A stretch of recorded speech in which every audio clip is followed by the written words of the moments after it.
Good morning, everybody. We will discuss about session 35 from third unit, that is kinetic theory of gases, for BSc third semester students from the paper Thermal Physics and Statistical Mechanics for BSc students of Gulbarga University, Kalaburgi. Unit 3 deals with kinetic theory of gases and transport phenomena. Let us recap about the previous class. From the previous class, we have understood about the kinetic motion of gases and its transport behavior. Also, thermal conductivity, the transport of thermal energy, and even the transport of mass. And what are the learning objectives of this session? Here we are going to learn about degrees of freedom, law of equipartition of energy. Then what is the session outcome of this session? We are going to understand about degrees of freedom, law of equipartition of energy. So to understand about the current session, we should have some of the concepts. We should know some ideas. We should know some definitions. Okay, so there are some prerequisites to understand about this session. So what are the prerequisites to understand about this session? Like thermal conduction, thermal energy, mass, momentum, mean free path, transport phenomena, thermal conductivity, transport of thermal energy, transport of mass. So these are required to know about the present session. We will move to now introduction part.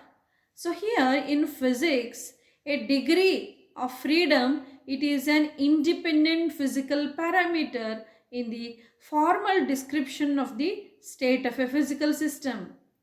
The set of all states of a system is known as the system's phase space, and the degrees of freedom of the system are the dimensions of the phase space in physics.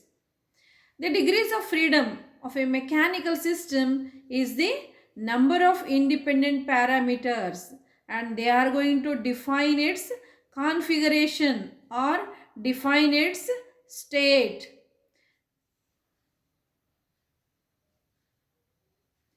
The position of a single engine which is moving along a track has 1 degree of freedom, because the position of the car is defined only by the distance along the track. So the degree of freedom for a single engine will be 1. So here it is defined by the distance along the track. Suppose if we have n number of gas molecules in the container, then the total number of degrees of freedom is F is equal to 3n.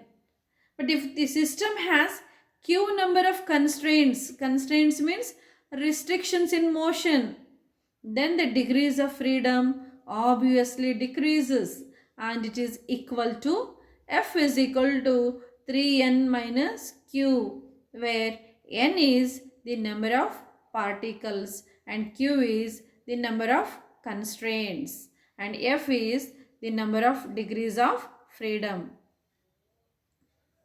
According to the law of equipartition of energy, the total kinetic energy of a molecule is distributed equally in all the independent number of ways it can possess kinetic energy.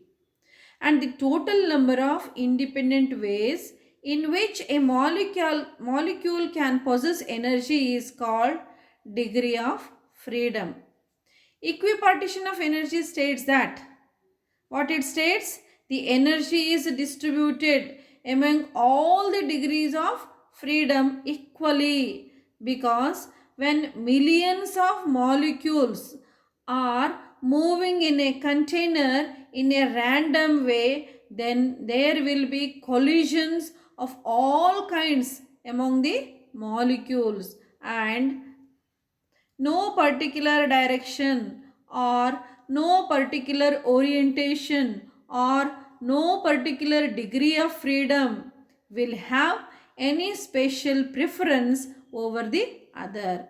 So statistically and probabilistically it is safe to assume that energy will be same in all the degrees of freedoms, and if it is same, then we can say the total energy will be distributed equally among all the degree of freedom. Then we will move to the applications.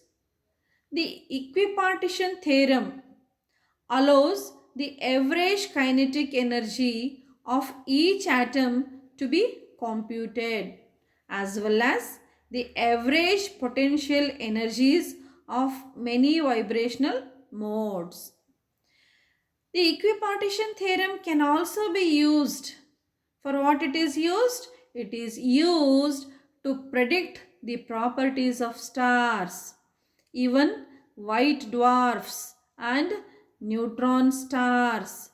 You may be aware of what is a star, what is a white dwarf, what is a black hole, what is a neutron star. So, to predict the properties of these bodies, the equipartition theorem can be used, since it holds even when relativistic effects are also considered.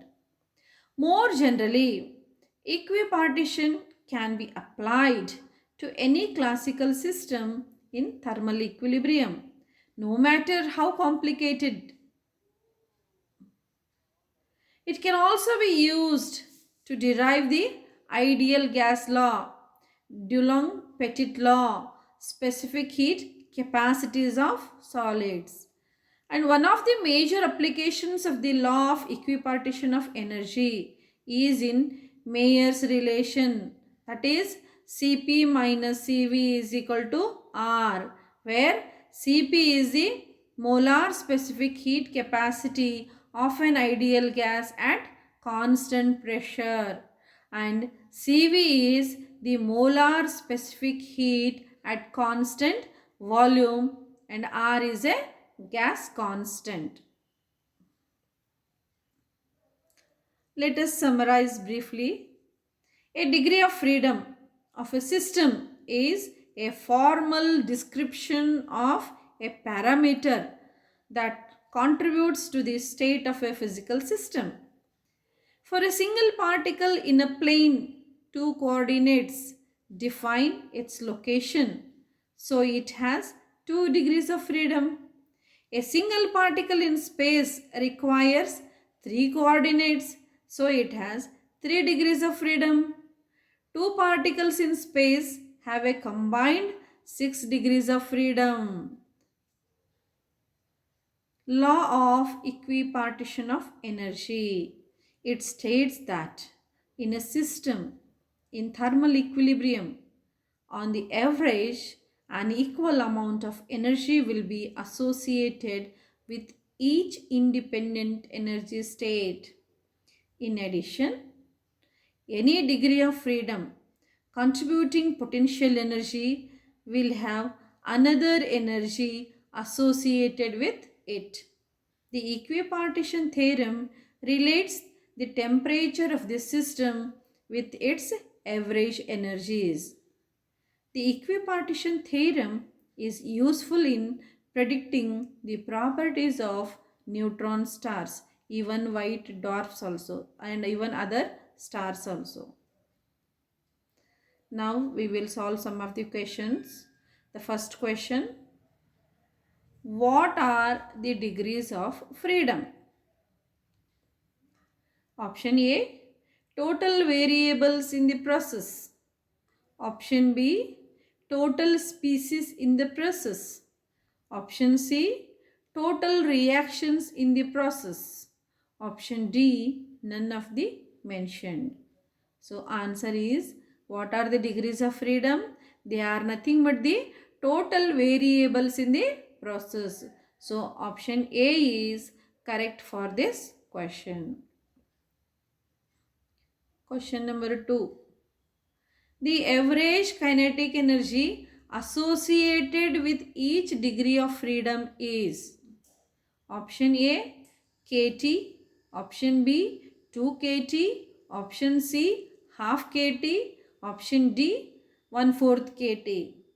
So as we know, the average kinetic energy associated with each degree of freedom is half kT. So option C is correct to this question. Then question number 3. Average kinetic energy of molecules is option A directly proportional to square root of temperature. Option B directly proportional to absolute temperature. Option C independent of absolute temperature. Option D inversely proportional to absolute temperature. As we all know, average kinetic energy of molecules is directly proportional to absolute temperature. So option B is correct answer for this question. Question number 4. A gas is taken in a sealed container at 300 Kelvin. It is heated at constant volume to a temperature 600 Kelvin. The mean kinetic energy of its molecules is, you should find out that. Option A half means it becomes half. Option B doubled means it becomes 2 times. Option C tripled means 3 times. Option D quadrupled means it becomes 4 times. So answer is it is going to become double means 2 times. So option B is correct to this question. Again, these are some of the references. You may have a glance for these books to know about the current session. Thank you.